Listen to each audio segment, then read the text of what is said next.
रंगभूषा असं म्हटलं की आपल्याकडे एक थोडासा हेटाळणीचा सूर असतो की रंगभूषा म्हणजे काय फक्त रंग लावतात, तर तसं नाहीये. आता इंडस्ट्रीचा दर्जा जसा मिळालाय सिनेमाला तसे त्याच्यामध्ये खूप बदल आले आणि लोक आता याच्याकडे प्रोफेशन म्हणून बघतायत.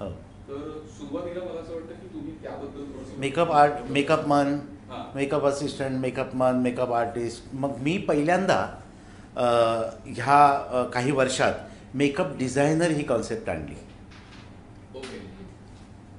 Makeup designer. मग ती कॉन्सेप्ट आणल्यामुळे अचानक त्याचं वजनच बदललं. मेकअप असिस्टंट, मेकअप मन, मेकअप आर्टिस्ट आणि मेकअप डिझायनर. तर ते या इतक्या वर्षामध्ये मी संघर्षपूर्ण मेकअप आर्टिस्ट म्हणणं लोकांनी आणि त्यानंतर आर्टिस्ट्री आहे आणि त्याच्यानंतर मेकअप डिझायनर. आता माझं नाव मी मेकअप डिझायनर म्हणून माझ्या एकट्याचंच नाव मेकअप डिझायनर म्हणून लागतं. याचं कारण काय आपण त्याच्याविषयी नंतर बोलू. पण पूर्वीच्या काळी काय व्हायचं की आपण प्रभातपासून बघूया. प्रभातच्या काळी रंगभूषा ही कॉन्सेप्ट रंगभूषाकार म्हणून नव्हती. ही कॉन्सेप्ट आर्ट डिरेक्टर जो होता तो रंगभूषा करत असे. मग रंगभूषा म्हणजे काय करत असे. आता परदेशातले इन्फ्लुएन्सेस होते बरेचसे की एक पेंट असतो आणि तो त्या ब्लॅक अँड व्हाईट कॅमेरा जो असतो त्याच्यासाठी लाईट्स जे लागणार असतात ते मोठे मोठे लाईट्स ते असे ते फिल्म स्पीड कमी असायचा त्याच्यामुळे टंगस्टन लाईट इथे लावायचा मोठा 5000चा आणि मग तो क्लोजअप शूट करायचा आणि ती भाजून निघायची ना स्क्रीन. मग ती न भाजण्यासाठी काय लेप लावायचा तो स्क्रीनचा लेप. हा त्याचा टेक्निकल रिझन आहे. त्याच्यामुळे तुम्ही अशोक कुमार, ललिता पवार वगैरे ह्या सगळ्या जुन्या जयराज वगैरे कलाकारांना जवळून बघितलं तर तुम्हाला लक्षात आलं असतं की त्यांना असं भाजलेले सारखे काळसर डाग आहेत चेहऱ्यावर. ते त्या गोष्टीचे होते. एवढा पोत लावून मेकअपचा सुद्धा ते भाजले. मग ते आर्ट डिरेक्टर ह्या कॉन्सेप्टनी आले. मग काय मग तिथे ते नाभिक समाजाची माणसं दाढ्या करायला केस कापायला यायची. मग तो म्हणायचा ए इकडे किंवा त्यातल्या त्यात तो मेकअप हा आरसा घे आणि हे घे आणि त्याला ते जाऊन घाम पुस.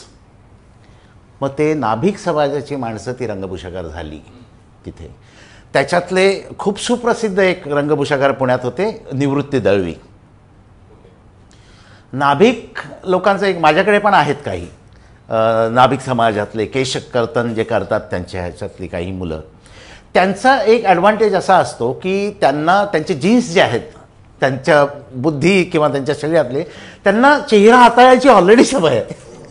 ते कोणाचंही कान पिळू शकतात, नाक काही करू शकतात. त्याच्यामुळे निम्म यश त्यांचं इकडेच आहे. मग त्यांना फक्त मीडियम समजवायचं आहे. मग ते एक्सपेरिमेंट करत आणि गप्पा बिप्पा मारत त्यांचं म्हणजे ते जे आहे ते सगळं. त्याच्यामुळे ते खूप लोक अशी फेमस झाली त्या ह्याच्यात.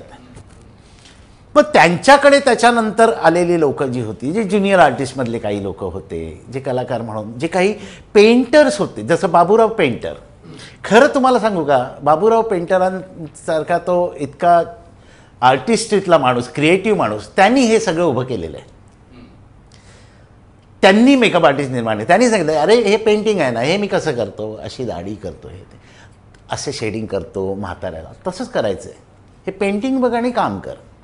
मग तशा दाढ्या बनायला लागल्या. मग परदेशातून त्या काळामध्ये म्हणजे बालगंधर्वांच्या काळात सुद्धा परदेशातून ग्रीस पेंट यायचा. तो इथे मेट्रो सिनेमाच्या मागे एक पारशाकडे मिळायचा आणि विग्ज मिळायचे. इकडे जे बंगाली विग्ज मिळायचे बंगालवरून आलेले ते अगदीच म्हणजे ज्यूट वगैरे काथ्या बिथ्याचे असायचे. ते खोटे होते खोटे दिसायचे. ते एका याच्यावर एका गोंडपाटावर ते शिवलेले असायचे काळा रंग. बालगंधर्वांचं जसं श्रीमंती आली सक्सेसफुल झाले तसे ते संपूर्ण इम्पोर्टेड वापरायला लागले. कॉस्मॅटिक्स विग्ज सगळे पॅरिस लंडन असे वापरणार. एखाद्याला क्वालिटी आणि जर त्याला नॅचरल काही दाखवायचं असेल तर तो जगातलं बेस्ट जे आहे तेच विकत घेणार. म्हणजे त्याच्यामध्ये काही स्वदेशी आणि याचं काही तंत्र नव्हतं. पण मला एक दुःखाची बाब अशी वाटते की सिनेमानी त्या काळामध्ये म्हणजे कलर सिनेमा आला मग त्या काळामध्ये कॅमेरामन्स हे परदेशात पाठवले कॅमेरा शिकायला आणि ते परदेश शिकले. पण त्यांना एक गोष्ट लक्षात नाही आलं की कुठल्याही मेकअपमनला आपण पाठवायला पाहिजे परदेशात, कारण कॅमेरा आणि मेकअप हे इंटर रिलेटेड गोष्टी आहेत. मग झालं काय वांदा की कलर सिनेमा आणि ब्लॅक अँड व्हाईटचा मेकअप, ते बिचारे त्यांना काय माहिती. आणि मग ती बोंबाबोंब व्हायची, अरे चॉकी आहे, म्हणजे प्रिंट झाल्यानंतर ते पाहायचे हे काय गुलाबी गुलाबी लाल लाल दिसतंय. मग ते रिशूट करा हे करा. पण त्या थिएट्रिकल, आता थिएटरचे makeup artist black and white फिल्ममध्ये आलेले, म्हणजे पंडितदादांचे गुरु वगैरे हे सगळे, आणि ते कसं सिनेमा माहिती आहे त्यांना कोणी बघू देणार आहे का कॅमेऱ्यातनं. आज माझ्यासारख्या मेकअप आर्टिस्टला कॅमेरामन म्हणतो तू बघ तरच मी शॉट घेतो. त्यावेळेस कसं असतं की त्यावेळेस तो बघणार कॅमेरामॅन, अप्रूव्ह करणार आणि शॉट घेणार, म्हणजे इतका फरक तो आलेला आहे. तर कॅमेराचे टप्पे बदलतात. तर तो कलर कॅमेरा आला, मग शार्प लेन्सेस आल्या, मग झूम्स आल्या, त्याच्यानंतर मग डिजिटल आलं. प्रत्येक वेळेस मेकअपला जास्ती चॅलेंज येत गेलं. जिथे जास्ती चॅलेंज तिथे कसब जास्ती आलं की सन्मान मिळणार, पैसे मिळणार. त्यावेळेस त्या काळामध्ये सरधोपट होतं. मग एक टॉपचा कोणी माणूस असेल त्याला मेकअप रूममध्ये पाया पडलं जायचं, दादा पंढरी दादा वगैरे सगळं. बरेचसे लक्ष्मण दादा होते, जोशी गोडबोले होते, फिल्म इन्स्टिट्यूटला त्यांना ठेवलेलं होतं. खूप छान छान माणसं, शिक्षित माणसं, संस्कारित माणसं त्या काळात होती ज्यांनी इथे केलं. पण हे जे कलाकार मंडळी होती, ही कलाकार म्हणजे मोजकीच मंडळी अशी होती की जी खऱ्या अर्थाने त्यांना मान सन्मान देत असे, मेकअप रूमच्या आत पण आणि बाहेर पण. पण काही लबाड मंडळी ती काय करत असत, दादा म्हणून त्यांचे पाय पकडत असत मेकअप रूममध्ये. त्याच्या स्त्रिया पण होत्या आणि त्यांच्याकडून काम काढून घेत असत, पण बाहेर त्यांना वर्तणूक वेगळी मिळत असे. आणि दुसरी गोष्ट म्हणजे थोडीशी मला वाईट, इतक्या म्हणजे 31 वर्ष मी काम करतोय, मला खूप वाईट जाणवली. ती म्हणजे काही लोकांनी, काही जणांना मेकअपचं स्किल कमी आहे, काही असिस्टंट असं त्यांना कळतच नव्हतं. मग काय, मग तो जे हिरो आहे, मग त्या हिरोच्या वैयक्तिक गोष्टींमध्ये रस घेऊन त्या पुरवणं. साहब आपका दवाई का टाईम हो गया, साहब ये नाश्ता. मग त्या साहबला आहे ना, कुठलाही जो मानव आहे ना त्याला अशा लोकांची सवय लागते. मग काय, आपला तो मेकअपचा जो आपल्याला कमीपणा जो आहे किंवा स्किल नसलं, तो इकडे भरून काढण्याची गोष्ट सुरू झाली. आणि इथे सर्वात मोठा घाला झाला त्यांच्या मानसन्मानावर. हा डिजिटलचा जमाना आहे. डिजिटलच्या जमान्यामध्ये अत्यंत HD हाय डेफिशियन्सी, तुम्हाला प्रॉडक्ट आणि मेकअप करण्याची पद्धत याच्यामध्ये सांगड घालणं फार जरुरीचं झालं. म्हणजे थोडंसं आता डिपेंडन्स आला. मोठमोठ्या मॉडेल्स आणि हिरोईन्सना लक्षात आलं, त्या परदेशात जातात की हे मॅक आहे, हे एस्टे लॉडर आहे, हे बॉबी ब्राऊन आहे, ह्या संपूर्ण जी लिस्ट आहे, हे गर्लिन आहे, ही लिस्ट आहे संपूर्ण कॉस्मेटिक्सची. मॅक्स फॅक्टर आहे, क्रायलॉन आहे. तर त्यांना लक्षात आलं हे जुनं मॅक्स फॅक्टर क्रायलॉन तू काय वापरतोस, आता मॅक वापरायला पाहिजे. गंमत अशी झाली की काही काळापूर्वी युरोपियन्सनी आणि ज्यांना व्हाईट रेसनी त्यांच्यासाठी कॉस्मेटिक्स बनवली, त्यांच्या स्किनला साजेची कॉस्मेटिक्स बनवली. आता ह्या सावळ्या हिरोईन्स त्या गोऱ्या रंगाच्या कॉस्मेटिक्सची डिमांड करायला लागली. परत तो मधला पिरियड आला की ज्याच्यात चॉकी दिसायला लागला मेकअप. हिरोईन म्हणते हेच वापर, मेकअप आर्टिस्ट काय करणार, असं बऱ्याच वेळा होतं. आणि व्यक्तिगत मेकअप आर्टिस्ट असेल, पर्सनल मेकअप आर्टिस्ट, तर म्हणजे बोंबाबोंबच. ती स्वतःच्या हाताने काहीतरी करून घेणार, स्वतःच्या चेहऱ्यावर खेळणार, याला काहीतरी करायला सांगणार, आणि नारळ मात्र बाहेर करून वाईट दिसलं ते तर याच्या डोक्यावर मारणार. मेकअप पण ये है, इसने किया. आजही ते चालू आहे. हा सगळा गोंधळ आहे. तेव्हा हॉलिवूडमध्ये अशी सिस्टीम होती की एक कंपनी आहे, स्टुडिओ सिस्टीम. त्या स्टुडिओ सिस्टीममध्ये ॲक्टरपासून ते स्पॉटबॉयपर्यंत जो कोणी असेल तो माणूस इथे नोकरी करतो कॉन्ट्रॅक्ट बेसिसवर. प्रत्येकाची तिथे एक घटना आहे, त्या घटनेमध्ये प्रत्येकाचे काही अधिकार आहेत आणि काही रूल्स आहेत. एकमेकांच्या काही मर्यादा आहेत, त्याच्यात एकमेकांनी शिरायचं नाही आहे.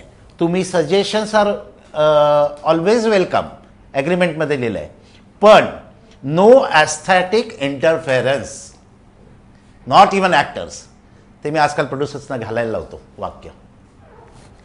कारण होतं काय, तेच तुम्हाला सांगतो की तिकडे मग काय असे, एक मेकअप डिझायनर असेल, तुम्ही इतके कलाकार आहेत, एक माणूस त्याची व्हिजन बनवणार, एक प्रोडक्शन डिझायनर आहे. आन्सरेबल नावाची एक गोष्ट असते. कुठलंही काही झालं तर तो माणूस त्या गोष्टीसाठी आन्सर आहे. ते 3 कुंड्या आणि 4 झाडं मागे तट्ट्या का लावलं आहे, आन्सर पाहिजे. कुठला रेफरन्स आहे स्टोरीचा, काय आहे हे, आपण कुठलं देश दाखवलं आहे, या देशात बांबू वापरतात का, ह्याचं सगळं उत्तर त्याच्याकडे आहे. मेकअप डिझायनर हे मेकअप केलेत, हे विक्स कुठून आणलेत, काय आणलेत, या देशामध्ये कोरडे केस असतात, रंग तांबूस असतो, हा इजिप्तचा माणूस आहे, याचा टोन कसा असायला पाहिजे, आन्सरेबल मेकअप आर्टिस्ट. आता प्रत्येक क्षेत्रात असे आन्सरेबल आहेत. ही एक हिरोईन आहे, ही म्हणते की मला एक सजेशन द्यायचं आहे की मी इजिप्शियन आहे, पण ते इजिप्तमध्ये अशा प्रकारचा एक ब्ल्यू कलरचा इथे आय शॅडो लावतात, तो लावला तर चालेल का, असं ती म्हणते. हे माझ्या काही नोट्स काढल्यात मी माझ्या कॅरेक्टरच्या, त्या स्वागतार्ह आहे. मग मेकअप डिझायनर म्हणतो ही ब्ल्यू शॅडो जी आहे, ही ब्ल्यू शॅडो अलाउड आहे, आपण लावणार आहोत, माझ्या ब्रेकडाऊनमध्ये आहे, परंतु त्या 3 विशिष्ट प्रसंगांना. तू जर म्हणत असेल की फ्रेमच्या पहिल्या सुरुवातीपासून, तर नाही. तर तो तिला सांगतो की हे लीड आणि हा निळ्या रंगाचा दगड इजिप्तमध्ये त्या काळामध्ये एका डोंगरावरून एक्सपोर्ट व्हायचा आणि तो अल्कोहोलमध्ये वितळवायचा आणि मग तो लावत असे. ती आपण ते क्लिओपात्राचे पुतळे वगैरे बघतो ना, त्याच्यात ते खरं आहे. आणि सोन्याची पावडर आणि आपण चंदन कसं उगाळतो तसं करून तो लेप चेहऱ्यावर लावला जायचा. हे तिला तो एक्सप्लेन करतो. तिला लक्षात येतं की हा पूर्ण खोलात जाऊन स्टडी करून आलेला आहे. तर तो तिला सांगतो की माझा ब्रेकडाऊन वाच आणि त्याच्या व्यतिरिक्त तुला काही सजेशन द्यायचं तर तू देऊ शकते. बरोबर आहे. आणि मग तो मेकअप डिझायनर आहे, त्याच्या खाली एक HOD असतो, हेड ऑफ द डिपार्टमेंट. तो हेड ऑफ द डिपार्टमेंट तो सगळं एक्झिक्यूट करत असतो, असिस्टंटपासून सगळे. मेकअप डिझायनरनी एकदा दाखवला मेकअप की ते सगळे एक्झिक्यूट करतात. मग ह्याचं काम झालं. Makeup designer, makeup supervisor, HOD आणि मग असं असतं. आता येऊया बॉलिवूडमध्ये. बॉलिवूडमध्ये सुपरस्टारिझम इतकं वाढलं आणि नट्यांच्या हातात सगळी सत्ता गेली. स्टुडिओ सिस्टीम आपल्याकडे पण सेम होती, सेम होती, पण ती ट्रान्सफर झाली. राजेश खन्ना नावाच्या माणसाला जसं स्टारडम आलं, त्याच्या आधी पण स्टारडम आलं होतं, दिलीप कुमार अशा, पण तिथपर्यंत एक दादा होते, ते सगळ्यांचं करायचे. पण एकदा असं झालं की एक स्टार तो हिट झाला आणि ज्या कोणी पैसे लावले त्याच्यासाठी त्यांना असं वाटलं की हा खूप पैसे आणून देतो आपल्याला, कारण हा फेमस झाला आहे, तर ह्याची आपण लाड पुरवूया, हा जे काय म्हणतो ते करूया. मग गाण्यामध्ये डान्स डायरेक्टरनी असं सांगितलं आहे, तो म्हणणार नाही मी असं करीन, नाही त्याला करून देतो, कशाला त्याला चिडवतोय, तो चिडला तर जाईल निघून आणि मग आपले 4 दिवस असाच सेट पडून राहील, ही भीती